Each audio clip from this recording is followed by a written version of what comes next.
versus Dad is doing a great job traveling and writing his blog and doing lifestyle design stuff while paying off an exorbitant amount of debt. I mean, you can take it and run with it and make it your own. Make it, a press release worthy story. Why not? Yeah. So basically, anybody who's not doing it and wants to just isn't trying, and they're not pulling away that kind of mask that's been put in the way by the schooling structure and the corporate structure. See, that's the reason why I did this podcast series, is to show people that there are people who are doing it, and I find that if people see somebody else is doing it, they've got sort of social proof, and they'll say, you know what, I can do it. He did it. He's 25. Like, he has a nervous system. So do I. Do you know what I mean? Like, I can figure it out. It's not that big a deal. Exactly. And most of the people will tell you, I think, I mean, myself included, there's nothing innately special about the people who are doing this. It's just that we happen to have certain circumstances that catalyzed our finally taking that step. Because we all did it. I mean, before I started doing this, I was thinking, wouldn't it be great if? But then I'd always contradict myself and say, well, but I can't because X, Y, and Z. And then just one day it just snapped, and I'm just like, let's give it a shot. What's the worst that can happen? And over and over, when you talk to other people in this sphere of blogging especially, everybody has that kind of aha moment where they realize, I could be doing this. Why not? Why not? And where all of the obstacles that were so important before are suddenly removed. And as soon as you take that first leap, it becomes terrifying not to leap. And you keep on looking for new risky opportunities because you realize the risk is actually in not taking these, supposed risks. And more people are realizing that. I get dozens of emails a day from people who are readers who say, thanks, you just provided me the catalyst. I quit my job. I just started doing this. I just started traveling. I just started this other job. I just ended a bad relationship. All people need in some cases is just to see somebody else doing it, living by example. And it was weird to me at first to start getting these emails because they seemed like such important life decisions. But then I realized it wasn't really me. Like, it wasn't like I was telling them to go do this. I was just saying, here's what I'm doing. And they were realizing that they could too. Right. And, I get similar emails, and sometimes you find yourself fighting with their subconscious where they're saying, yeah, but. You're like, dude, look, all I can tell you is I did.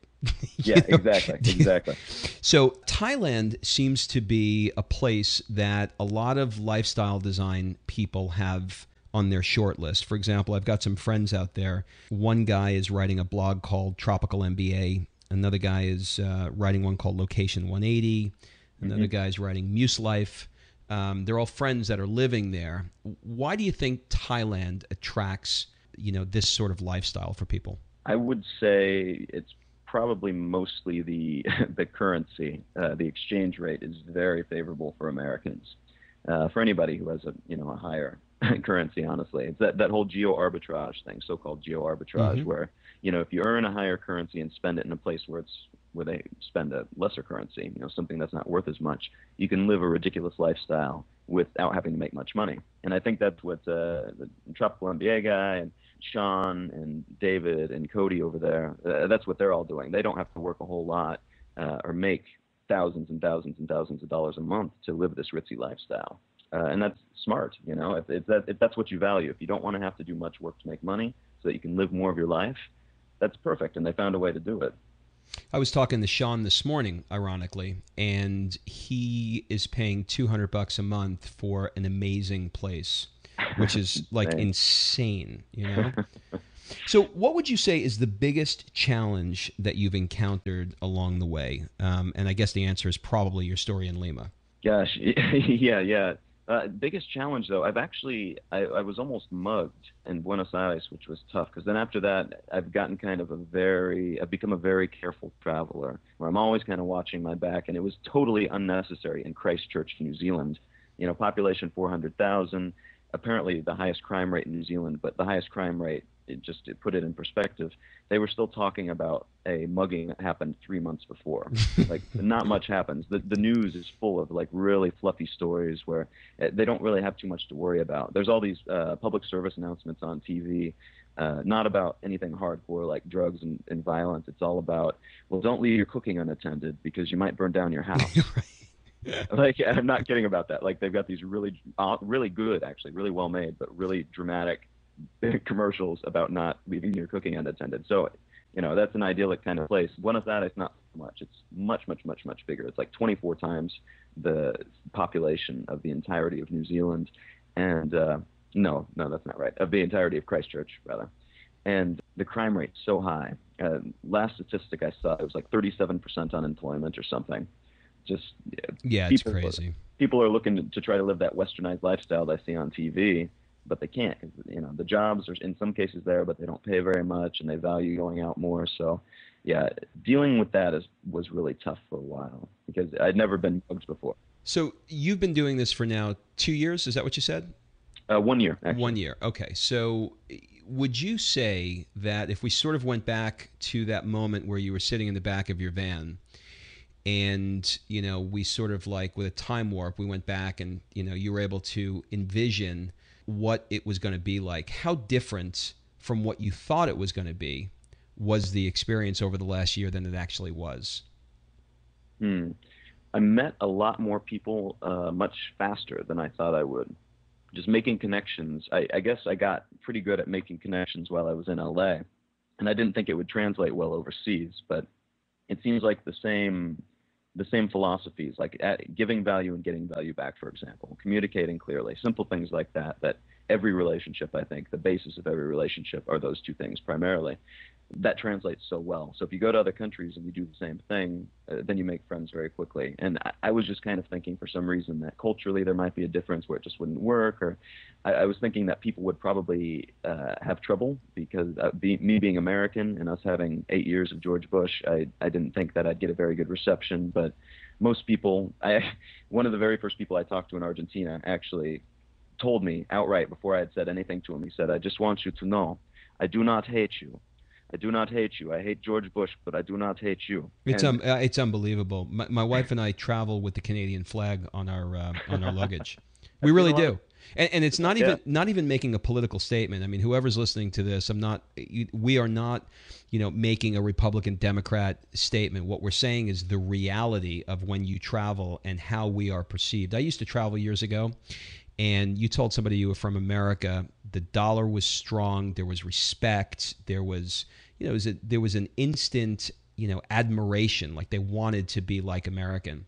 In Hmm. those 8 years of the Bush administration, have absolutely changed the perspective, and I never tell people in advance because it begs that problem, and it's become huge. I mean, I'm Yeah. 44 now. I've been traveling for a long time, and those 8 years, you're absolutely correct. It was a big deal. Yeah, it's unfortunate. And I didn't start traveling until, right after Obama was elected, actually. So uh, fortunately, it's been much better. Actually, people more and more are, if they find out I'm American, then they're like, "Oh yeah, Obama, yeah," It's really funny. I know. I was in Mykonos actually when he won, and I saw his campaign stickers on the island of Mykonos. Oh, they're everywhere. People have their posters. Like every country I've been in, people have Obama posters up It's on their weird. walls. Yeah, it's totally weird. It's just So, amazing what impact our politics have overseas. if you were to pick one spot to live, where would it be and why? That's tricky. Um, I play a cat and mouse game with New York, honestly. This has been the place that I've always felt most at home at, partially because I am kind of a workaholic. I love what I do and I love the thrill of it, and I love being around other people who love the thrill of it. And New York is that kind of bustling hub of activity and inspiration and people, trying to make it. Um, but that being said, I would probably die very young if I Hmm. if I worked myself as hard as people in New York work themselves. Yep. Um, so if I had to move somewhere, just knowing what I know now, um, I would honestly, I'd probably move to some relatively small city somewhere in the Midwest, partially because it's cheaper to live there, so you can have a higher quality of life, but you still have all the benefits of living in the United States. But then also, you actually meet some really interesting people in the smaller cities. Like I'm smaller as in like 500,000 as opposed to 12 or 14 million. Hmm. Um, you get some really interesting people, some great ideas and startups, and it's really easy to build a what would you say, kind of a good cultural climate in a city like that, because there's enough people to make it work. There's enough resources to make it work, but it's not so huge. Like a place like New York, you can just disappear. But a city with 500,000 people, it's possible to kind of stand out, to make something, to rally people, to have a cause, to have a business, that kind of thing. So I think that would probably be the happy medium, is based on what I know right now and where I've been. Right, and you're definitely not getting a place for $200 a month. No, definitely not. Maybe 500 though. In Missouri, my place in college was, I think, about $500 a month. Well, Colin, listen, I know you've got to run, and I want to thank you so much for taking the time with us today. If people want to get a hold of you, what's the best way for them to do it, to kind of follow you? They can go to my website, exilelifestyle.com, and there's a contact page there, or they can just leave a comment on any of the blog posts, or they can just shoot me an email directly at Colin, Colin, at exilelifestyle.com. Thank you so much, Colin. Hey, thank you for having me. That's it for this episode of the Lifestyle Design Confessions podcast. Remember, if you want to get a jump start on creating the income to live your jet-set life using our proven system, you can claim your risk-free trial membership to Jet Set Money by going to getjetsetmoney.com. And remember, excuses are over. It's time to live.